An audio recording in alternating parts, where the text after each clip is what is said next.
بسم اللہ الرحمن الرحیم۔ السلام علیکم عزیز طلباء، امید ہے کہ آپ سب خیریت سے ہوں گے۔ مطالعہ پاکستان جماعت ہشتم کی لیکچر سیریز کے آج کے لیکچر میں میں حسنین قمر آپ کی خدمت میں حاضر ہوں۔ عزیز طلباء، آج لیکچر نمبر 11 میں ہم جو ٹاپک آپ بچوں کے سامنے پڑھیں گے وہ باب نمبر 2 تحریک پاکستان اور پاکستان کا قیام سے لیا گیا ہے۔ پاکستان کے ابتدائی مسائل۔ پاکستان 1947 14 اگست کو معرض وجود میں آ گیا۔ اس کے بعد جو ابتدائی مسائل پاکستان کو درپیش ہوئے ان کو ہم آج پڑھیں گے۔ اس میں سب سے پہلا ہے ریڈ کلف ایوارڈ۔ جب قیام پاکستان کا اعلان ہوا تو دونوں ملکوں کی سرحدوں کے تعین کے لیے کہ دونوں کی سرحدیں کس ملک کی کہاں تک سرحدیں ہیں، ان سرحدوں کا تعین کرنے کے لیے 30 جون 1947 کو پنجاب اور بنگال کی حد بندی کمیشن مقرر کیے گئے۔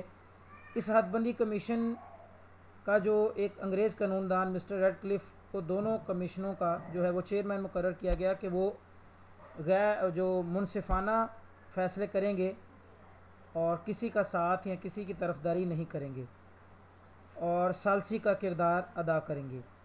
انہوں نے اس کمیشن نے جو فیصلے کیے اس کو ریڈ کلف ایوارڈ کہتے ہیں۔ اس ریڈ کلف ایوارڈ کے نتیجے میں سر ریڈ کلف سے جو امیدیں وابستہ کی گئی تھیں انہوں نے بالکل بھی ان پہ پورا نہ اترے اور انصاف کے تقاضوں کو پورا نہ کیا، اور بہت سے مسلم علاقے جو ہے وہ لارڈ ماؤنٹ بیٹن کے کہنے پر ہندوؤں کے حوالے کر دیے۔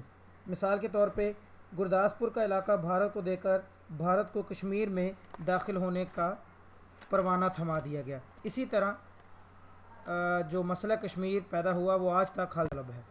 مہاجرین کی آباد کاری۔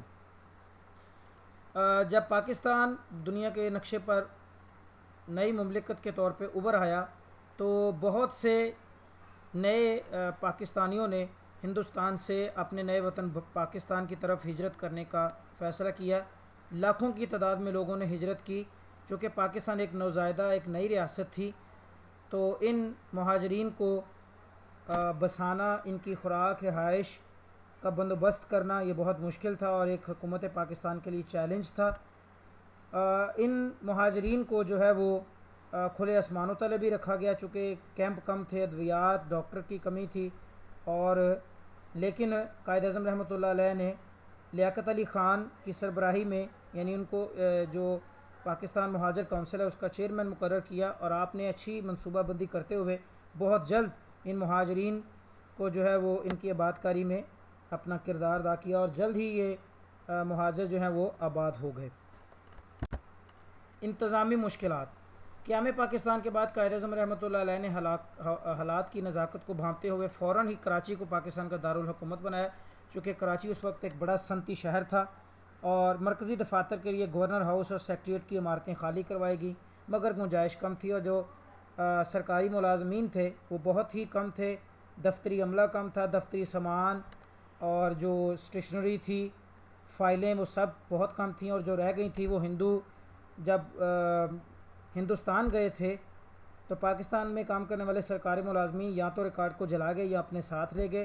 سول سروس کے کل 81 مسلم افسران پاکستان کے حصے میں آئے اور جن میں سے زیادہ تر کو اعلیٰ عہدوں کا کوئی تجربہ تھا ہی نہیں۔ بھارتی فضائی کمپنیوں نے پاکستان کو جہاز کرائے پر دینے سے انکار کر دیا، اور جو سرکاری ملازمین کسی طرح پاکستان پہنچ چکے تھے ان کے لیے رہائش کا کوئی بندوبست نہ تھا۔ ان لوگوں نے پھر بھی ہمت نہ ہاری اور کھلے آسمان تلے کام شروع کیا۔ معاشی مشکلات۔ قیام پاکستان کے وقت جو نئی نوزائیدہ ریاست تھی اس کو معاشی مشکلات بھی درپیش ہوئیں۔ تقریباً دنیا کی 75% پٹسن جو تھی وہ مشرقی بنگال میں پیدا ہوتی تھی، مگر پٹسن کے سارے کارخانے مغربی بنگال میں تھے اور ہندوؤں کے کنٹرول میں تھے۔ جب پاکستان اور ہندوستان علیحدہ ہوئے تو اس وقت تقریباً 394 کارخانے تھے، جس میں سے پاکستان کے حصے میں صرف 14 آئے۔ بینکوں کی کل 487 شاخوں میں سے صرف 69 پاکستان کے حصے میں آئیں۔ اسی طرح متحدہ ہندوستان میں جب ہندوستان اور پاکستان اکٹھے تھے تو جو متحدہ ریزرو بینک آف انڈیا تھا اس میں 4 بلین روپے کی ایک خطیر رقم رکھی ہوئی تھی، جس میں سے پاکستان کا حصہ 750 ملین روپے تھا، لیکن بھارت نے وہ حصہ پاکستان کو دینے سے انکار کر دیا۔ بعد میں عالمی دباؤ کے تحت 700 ملین بھارت نے ادا کر دیے اور 50 ملین ابھی بھی بھارت کے ذمہ واجب الادا ہے۔ بھارتی حکمرانوں نے پاکستان اور بھارت میں اثاثوں کی تقسیم کے حوالے سے بھی ناانصافی کا مظاہرہ کیا۔ فوجی اثاثوں کی تقسیم، جو فوج کا کمانڈر ان چیف تھا انگریز، وہ چاہتا تھا کہ فوج کو تقسیم نہ کیا جائے، لیکن مسلم لیگ یہ چاہتی تھی کہ فوج کو بھی تقسیم کیا جائے۔ فوج کو تقسیم کرنے کا جو فارمولہ بنایا گیا وہ یہ تھا کہ 64-36، یعنی پاکستان کو 36% فوج دی جائے اور بھارت چونکہ اس کی آبادی زیادہ تھی اس کو 64% فوج دی جائے۔ اسی طرح جو اسلحہ فیکٹریاں تھیں، جب ہندوستان اور پاکستان اکٹھے تھے تو 16 اسلحہ فیکٹریاں اس وقت تھیں، ان میں سے کوئی ایسی ایک بھی نہیں تھی جو کہ پاکستان کو ملنے والے علاقوں میں تھی۔ بھارت کسی اسلحہ ساز فیکٹری تو کیا اس کا ایک پرزہ بھی پاکستان کو دینے پر آمادہ نہ تھا۔ بہت بحث و تکرار کے بعد بھارت نے 60 ملین روپے پاکستان کو اسلحہ ساز فیکٹری بنانے کے لیے دینے کا فیصلہ کیا۔ جو فوجی اثاثوں کی تقسیم کا فارمولہ بنایا گیا تھا اس کو بھی حکومت ہند نے مسترد کر دیا، جس سے حالات مزید پیچیدہ ہو گئے، یوں پاکستان کو ان کے جائز حصے سے محروم کر دیا گیا۔ زرعی مشکلات، جب پاکستان اور ہندوستان علیحدہ ہوئے تو جو مادھوپور ہیڈ ورکس تھا اور فیروز پور جو ہیڈ ورکس تھا وہاں وہ بھارت کے حوالے کر دیے گئے۔ بھارت نے 1948 میں جو ہے وہ راوی اور ستلج کے بیاس کے پانی پر جو ہے وہ کنٹرول کر کے یہ پانی جو ہے وہ پاکستان کو فراہمی سے روک دیا۔ اس کا مطلب یہ تھا کہ پاکستان کی زراعت کو بند کر دینا، پاکستان کے زرعی علاقے کو بنجر کرنا۔ اس مسئلے کو حل کرنے کے لیے دونوں ملکوں کے درمیان سندھ طاس معاہدہ 1960 میں طے پایا۔ اس منصوبے کے تحت 3 دریا راوی، ستلج اور بیاس کو بھارت اور 3 دریا سندھ، جہلم اور چناب کو پاکستان کا حق مان لیا گیا، یعنی یہ پاکستان کے حصے میں ہے۔ سیاسی مشکلات، جب پاکستان اور ہندوستان علیحدہ ہوئے تو سیاسی مشکلات بھی درپیش ہوئیں۔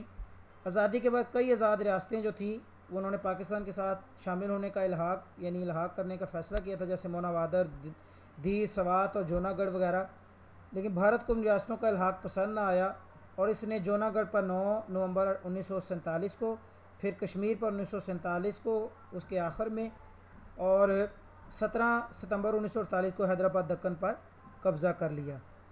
تو یہ مشکلات کچھ تھیں جو پاکستان کو ابتدائی طور پر درپیش ہوئیں۔ اچھا، جو ہوم اسائنمنٹ ہے وہ کرنے کے لیے وہ آپ دیکھ لیں، یہاں آپ کا چوتھا مختصر سوال ہے، ریڈ کلف ایوارڈ کا اہم ترین فیصلہ کیا تھا؟ وہی جو علاقے بھارت کو دیے گئے، یہ اس کا جواب ہے۔ اسی طرح قیام پاکستان کے وقت مسلمانوں کو جو مشکلات پیش آئی ان میں سے صرف 3 کے آپ نے نام لکھے ہیں، 7 ہیں صرف 3 کے نام، اور تفصیلی سوال ہے آپ کا قیام پاکستان کے بعد پیش آنے والی ابتدائی مشکلات کا جائزہ لیں۔